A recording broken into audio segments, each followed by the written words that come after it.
And you're absolutely right. It's a much more compelling case to be able to go into an insurer and say, we can help you double the size of your business or more. Welcome to the InsTech London podcast. Matthew Grant here, and this week we have my interview with Bob Reville, COO and founder of Praedicat. Now, despite the explosion in insurance tech startups in the last few years, aside from cyber, there are still very few out there with credible offerings for tackling the intangible risks that today represent a far greater value of a company's assets than physical assets. I've known Rob since Praedicat was founded in 2011 as a spin-out of the RAND organisation. And since then, they've built out one of the most credible models for emerging risks and are working with some of the largest insurers. They've got offices in California and in London. And at the time of this recording, Praedicat is in the third cohort of the Lloyd's lab. And like everyone else I've spoken to, seems to be having a very successful time there. Bob's calling in by phone, so a bit of crackling in places, but some great insights into how to build a liability model.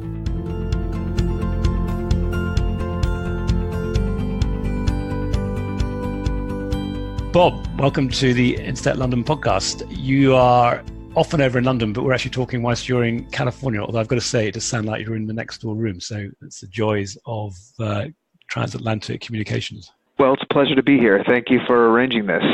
Great. Well, we've known each other, I think, for about 8 years, probably even before you started Praedicat back in 2012. So you're CEO. We're going to hear a little bit about what you're doing with liability modeling, and you're also now on the cohort at Lloyd's. But could you just give a little bit of background for people that don't know you and don't know Praedicat about your own background and then what you're doing at Praedicat? I am an economist, and I used to work at the RAND Corporation, which is a nonprofit think tank in California, and Praedicat emerged out of a R&D project that we did with RMS, which is how you and I met, and we were working on trying to figure out how to come up with ways to predict what might be the next asbestos, but to turn that into a system that would allow insurers to manage their aggregations around large-scale liability risk. So sort of a cat modeling-like approach. And so that's what Praedicat is. We've developed liability risk modeling. We've gone from originally doing cat modeling to doing, somewhat more broad modeling around the science of liability risk, meaning how is science informing future liability risk? And it's turned into products that we're selling not just to insurers, but also to global industrials.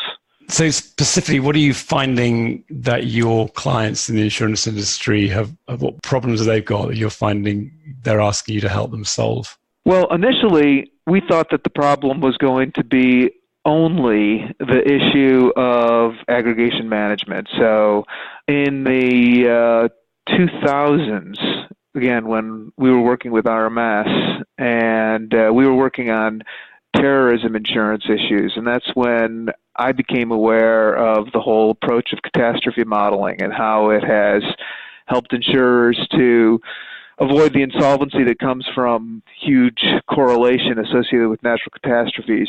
And we were at the same time doing a lot of work on asbestos litigation in the United States and started thinking about how all of the insolvency issues that had emerged out of asbestos might be able to be solved through a similar kind of modeling as existed on Praedicat. So our idea was that the problem that we were going to be solving was aggregation management and all of the things that go along with that, maybe setting cat loads and things like that.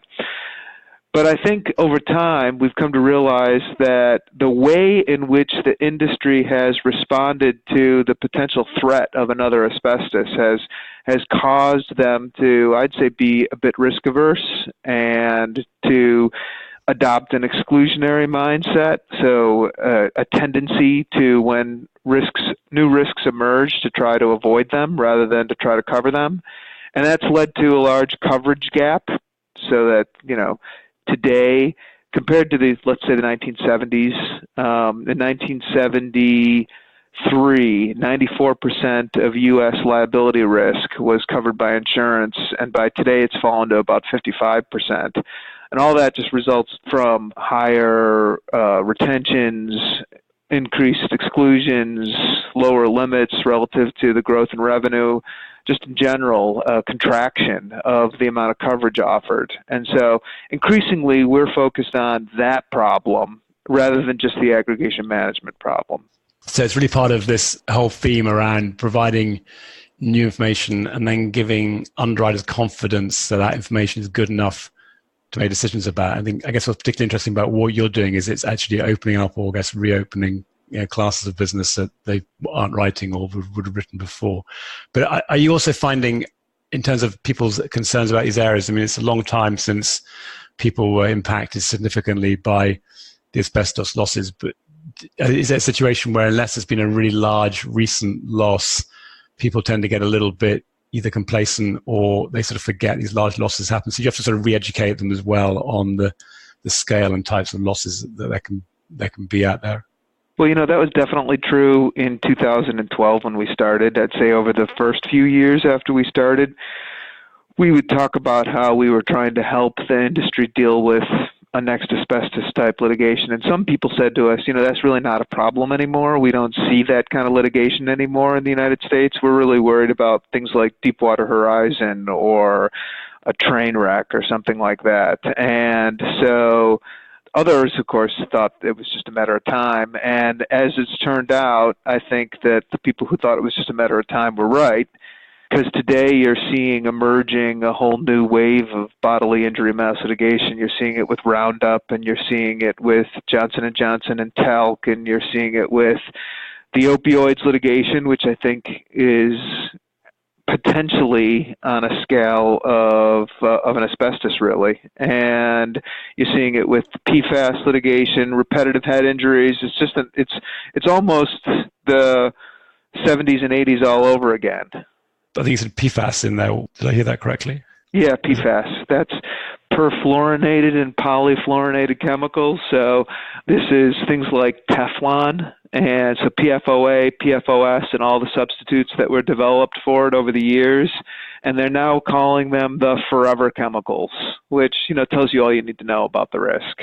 Right. Okay. They don't go away. Yeah, got it. Okay. Oh, good. Another insurance acronym to add to the list, the PFOS. And so I guess that's really interesting. So these are kind of emerging threats. How does that sort of work in terms of the point at which people shift from, not taking them seriously to starting to take them seriously, but there still hasn't been a big loss yet? I mean, do you see a kind of trigger point at which suddenly companies are worried, therefore there's insurance opportunities, and therefore insurers start to see opportunity in there? Or is it more of a kind of slow change, incremental change? Well, the nature of liability risk is that it tends to be slow and incremental. When you cover something, the losses actually probably won't be paid for 5 years or so. And if you cover something that the way that it works in liability insurance, where you are covering it on an occurrence basis, meaning when the loss occurs rather than when the claim is made, it actually can be 20, 30 years before you pay on a policy year that you're writing right now. And so, yes, everything tends to move relatively slowly. But that said, when you're seeing a large amount of losses, the Monsanto Bayer glyphosate loss is probably going to be pretty significant. And there are a number of other companies that are also selling that product. And talc is the same way. You've got the Johnson & Johnson loss, but talc is a cosmetic ingredient that's used by a lot of other companies as well. So there's a lot of concern there. And then opioids, that one is definitely leading to a lot of concern for not just the pharmaceutical companies, which tend not to be covered, but for the distributors and retailers, McKesson and AmerisourceBergen and the Rite Aid and CVS and the like. All of those are being sued right now and are accruing defense costs, and where there's concern that there could be larger losses all around. So large-scale clash is definitely emerging as a risk and liability for bodily injury type or public health type litigation. Are you focusing mostly on the sort of known risks, so that that all the things you categorized as emerging risks, seeing some trends, mitigation, or are you also able to model in some way the unknowns that are kind of lurking in the background and not yet kind of made the headlines, but you're either starting to see trends or they've got characteristics that could lend themselves to become larger losses? Well, definitely not the known knowns, because that is not terribly useful to our clients who have already written the known knowns. What you want to try and do is to get you're making a reference back to the old Rumsfeld known knowns, known unknowns, unknown unknowns. And so I think that people have always thought of liability as full of unknown unknowns, and our whole approach is to try to turn the unknown unknowns into known unknowns using what the scientific literature is saying about what businesses are doing and what products they're selling, and try and catch the risk at the earliest possible stage when the scientific literature first starts to emerge, and then to, as those literatures evolve into what will eventually be a scientific evidence base, if it ends up in litigation, we are mining the literature progressively to try and understand all the exposure settings and to understand the populations that are exposed and turn that into essentially simulated mass litigation. And so for Roundup, for instance, and for talc, and all the PFAS chemicals, we were tracking them, in 2013 when we created our first release of the software, and none of them were seeing real litigation at that time. And the whole point is to try to get it early. Interesting. And I read on the website you're scanning 30 million scientific journals and profiling 35,000 companies. So you must have got some pretty powerful analytics to be able to extract that data. And I guess also ways of actually extracting unstructured data from the journals as well. Yeah, so we are searching through all the published peer-reviewed scientific literature, looking for where there might be a chemical or a product or a business practice that scientists think might result in bodily injury, property damage, or environmental damage. So we start with that.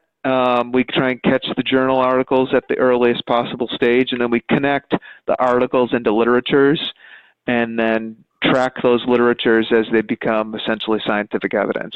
And then at the same time, as we start to mine those literatures to describe the industrial footprint that is exposed to that risk, we turn that into company profiles for the companies that are in that exposure footprint.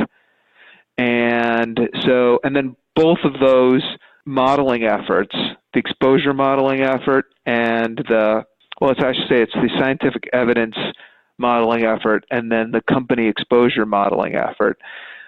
We start by doing essentially by hand with experts curating data, and then over time we turn all of that into training data, which feeds machine learning algorithms, which allows us to get up to the millions of journal articles and the tens of thousands of companies.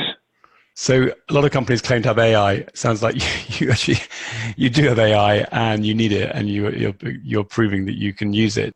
I just kind of interested just thinking through practically how an underwriter would use your tools. So are they starting off with a company they're looking to insure, and they enter that company into the model, and that then comes out with a set of risk scenarios and pricing? Is it analogous to how catastrophe models work, or is it something different you have to do to get to the result? No, it's exactly that. So you would have an underwriter receives a submission or a renewal, and you would log in and find that company, and then you would see, first of all, out of the 250 agents that have literatures that are large enough that we're tracking them as potential large-scale tail risks for insurers, you'd find out, is this company exposed to none of those, to 50 of those. And then all of that is turned into information that we quantify in terms of exceedance probability curves. And so you could get PMLs and TVAR. And we also turn it into time dimension risk. So it's not just, so the whole thing about liability is unlike in the property environment where you write something and then there's going to be a loss that year. For us, you find a company, they're exposed to, let's say, Roundup, and we'll tell you not just that there's some risk that there would be litigation for this policy year, but that there could be litigation in future policy years, or if you write this year, there could be litigation that would be covered this year that might not emerge for a few years, or for that matter, if you have an insurer that has you've been writing the same company for the last 20 years. That's the real hard problem in liability insurance. The stacking problem, this is where you actually can have 20 policy years that would all be activated because you had a company that was exposing the public to some chemical for 20 years, and every policy year could potentially end up paying out. So there's all this. So to get to your point, though, you'd go in and you'd be able to see not just the losses that could happen this year, but the full-time dimension of the loss that could emerge. Yeah, and it's fascinating. So it's something, it's another dimension versus, I guess, for want of a better word, the kind of cleaner cat loss you might be. I'm not quite sure what the reverse is of the gift that keeps on giving, but it certainly sounds like the sort of the pain that keeps on hitting you if you're a liability underwriter. What about regulation? Because that's certainly in other areas, regulation often drives adoption. Are there other similar regulations in the liability space or sort of rating requirements for companies? There is a growing amount of interest in the casualty aggregation risk. So, for instance, right now, the PRA has an initiative around this where they're trying to understand how much exposure there is to casualty aggregation and then to think about how to encourage companies to manage it better. Also, the rating agencies are getting pretty focused on this. AM Best is beginning to ask for scenarios. The Bermuda Monetary, on the regulatory side, the Bermuda Monetary Authority has started asking for liability scenarios, and S&P's getting very interested in this. I think it's early days still about what concretely will emerge as the regulatory framework, but there is a lot of interest in it. I think that after you had Solvency II, the first wave of regulation that came out of that was in property. And historically, in fact, there probably has been more insolvencies associated with liability and reserve deficiency and liability than there has been associated with Nat Cat. And a lot of that has to do with aggregation risk. And so there is definitely going to be some sort of a regulatory framework that comes out of it. But it's a harder problem in some ways because of this time dimension issue. And so exactly how it's going to work isn't clear yet. But it's this competing approaches that are emerging. Yeah, and certainly a big business driver in terms of adoption, I expect, as that becomes clearer and more requirement. And just talking about business adoption, I mean, you're sort of very well known, or you're certainly well known in this particular space, and there don't seem to be many other companies out there doing something similar. I mean, is there a big barrier to adoption? We talked about the 30 million journals you go through and the 35,000 companies. So clearly there's something around just the rigor and depth and processing power of the analytics. But why is it so difficult to get these things to a credible point as a model?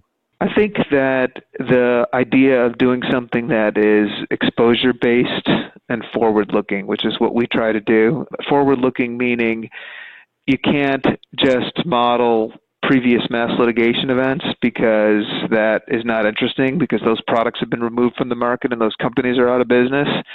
And instead, you've got to try and figure out some approach to do something forward-looking. And then also turning that into company data has been multiple years of investment by Praedicat. And technological innovation. We've had to, as you noted, develop an AI to get this to scale. So I think that is a bit of a barrier to to competition. But that said, we do have competitors. They take different approaches. And the brokers also are involved in trying to model and look at the exposure in this space. So no one's doing it quite the way we're doing it, but there are others. Yeah, well, it's that healthy. It's always good to know there's other competitors out there. Otherwise, you sometimes wonder why you do it. And yeah, exactly. And can you talk about some of the clients you're working with? Yeah, well, we're working with 7 of the 10 largest liability insurers, and we work with about 18 insurers and reinsurers, and we are now also working with some global industrials. So by the end of the year, actually, we'll be at about 10 global industrials. So these are large chemical companies that we're also working with. And that area is pretty fast growing. So I actually expect next year we might end up maybe about mid-year having more global industrial clients than insurance and reinsurance clients, which will be interesting. Are they coming to this because they're looking to change or reduce their insurance purchase, or is there something different that's driving their interest? Well, this AI, as you call it, that we developed, this ability to read through scientific journals. If you're a chemical company and you've got, let's say, dozens or even hundreds of products, and you need to track the science that is looking at whether or not your products might be causing bodily injury or environmental damage, and it turns out to be a large-scale issue that also has regulatory concern completely outside of buying insurance. Now, we do take an insurance-focused approach to it, which makes us different than a typical product stewardship. That's what they call it, product stewardship. A typical product stewardship vendor, we're much more quantitative in the approach that we take and more focused on science, less focused on regulation. And we do expect that eventually will be something that will help facilitate better, more efficient insurance buying, but that's really not the pitch that we are using at the moment. It's more just about how do you stay on top of the risk and how do you make sure that you are doing the right thing by your customers and the general public and your workers. Yeah, it's a pretty powerful business model. I mean, there's very few companies I can think of, and it's always been a challenge in the catastrophe modeling world to basically service the end client. He so often wants to, if it's buying insurance, they kind of want to buy it through conventional means. So to be able to help them understand their risk, I guess like in your case, understand and address the regulation issues, but also be working with the insurers. I mean, ultimately you get to a very strong virtuous cycle there where the risk is assessed the same way, therefore the information is consistent, and ultimately everybody wins because they're understanding the risk and reducing it and pricing it more effectively. Yeah, totally. I mean, I think part of the thing with liability is that liability is the losses are not just what you end up paying in defense costs and indemnity. If there is a mass litigation against the company, then there's reputation risk, there is products that get removed from the market, so there's loss of revenue. And no one would say right now that the only cost that Bayer is bearing for the Roundup litigation is the cost that they're paying in defense costs. It's much larger than that. It's really existential. So the fact that so much of the loss is not just what's covered by liability insurance makes it something that these companies have entire functions built around trying to understand the risk. And then they are also buying insurance. I think that insurance buying the liability insurance is a pretty blunt instrument at this point and really is not capturing the texture of the risk for particularly large companies. And there's a lot of scope for product innovation to be able to better help the large corporations to manage this product stewardship risk. A lot of costs don't have insurance associated with right now that are associated with trying to do the right thing in ways that will, if not done, later result in liability. So I think there's this huge scope for expanding the coverage available to deal with product stewardship. And that's really where I see Praedicat making a big difference in the long run, is helping to facilitate better coverage for the set of risks that are associated with liability, but for which liability is only one small piece of it. Yeah, I mean, it definitely seems to be a theme now. I mean, hearing it in lots of different places where companies are looking at their total balance sheet risk and combining what were conventionally thought of as being insurance, but recognizing a lot of losses turn up that are actually outside of insurance or are uninsurable. But ultimately, they need to figure out what are the really the big catastrophic events that could happen, and then have different types of protection in place that may be different than the previous type of indemnity protection that has been bought so far. So it's very interesting to hear that's coming through on your side as well. It'd be interesting to talk a little bit about how you sort of access your clients. Being based in Southern California, it takes you quite a long way from where the world of insurance is, and even further from reinsurance. And you just recently joined the latest cohort in the Lloyd's lab. So, I mean, how do you sort of find that balance, and what motivated you to join the lab? It's the weather, really, that keeps me in Los Angeles. It's not the proximity to clients. We're very excited about being part of Cohort 3 because it allows us definitely to integrate more with the Lloyd's market and with London insurers in general. It's very much a face-to-face culture there still, and so building that office out and then getting involved in the Lloyd's lab, I think, is going to be the key to help having people get comfortable with our modeling. Yeah, face-to-face, but also people take a while to understand new risks. I mean, I think there's that tension in Lloyd's. It's very good at being a market for the risks that are really difficult to place elsewhere, but people, I mean, I think all underwriters are rightly are a bit like this. They're a little bit skeptical about new ways of analyzing risk, and so convincing people that the new technology is good enough to go and put some pretty significant lines down is always going to be the challenge. I mean, one of the interesting things, I don't know if you specifically come across this, but with the new product innovation facility they've launched in Lloyd's, which is intended to provide access to capital for, initially anyway, some sort of test cases, and it isn't necessarily intended to kind of bet the business on it, but to experiment with some of these things. That seems to be pretty well fitted into what you're doing and some of the areas you're looking at, where you can start to write some lines, use some creative ways, such as indices and other sort of non-standard ways of pricing the risk or triggering a payment.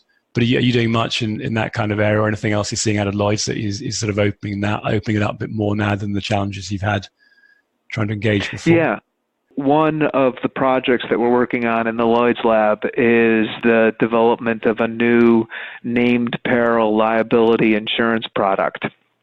So the project is that we are working with our mentors and also working with others in the market to try and scope what would be a new product that could be offered out of the Lloyd's market that covers tail risk in liability for a large-scale mass litigation on a NamePeril basis.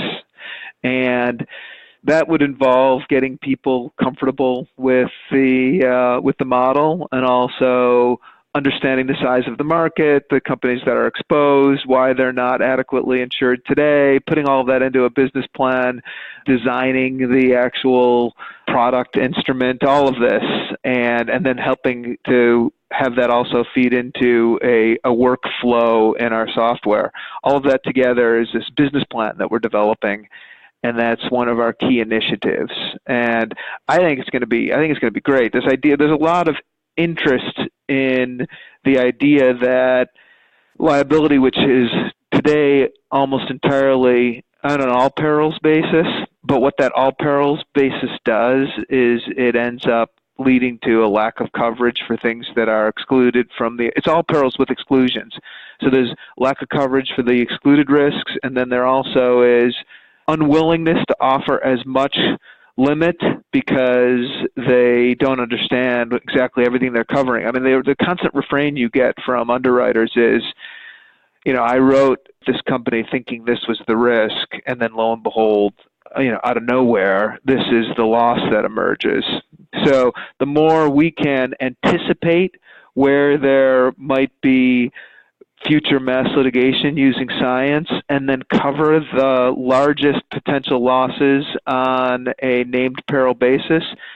The feedback we're getting from the market is that's well suited for Lloyd's, and it's about getting everybody comfortable with the concept. And then we're hoping that leads to the launch of an entire new approach.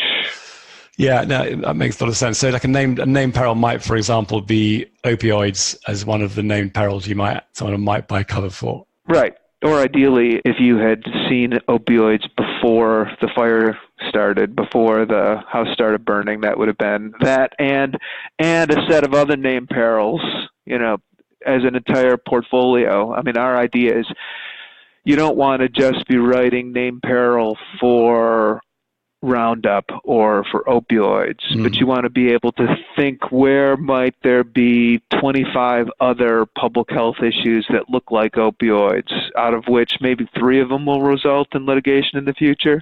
Or where might there be 50 other pesticides and herbicides or other agricultural chemicals, and any one of them could be the next Roundup, but most likely most of them won't. But they all have science associated with them, and they're all quantifiable, and they all can result in losses for certain companies that are above the level of their insurance today or are directly excluded. And so being able to understand all that and then cover it on a named peril basis will get people comfortable with offering more limit above what's currently on an all perils basis, or offering coverage for things like electromagnetic field today, which, science isn't really all that supportive of the idea that there's going to be a lot of litigation in the future over cell phones causing brain tumors. But it largely isn't covered today, despite the fact that the science has moved away from it. So being able to encourage that kind of innovation is what we're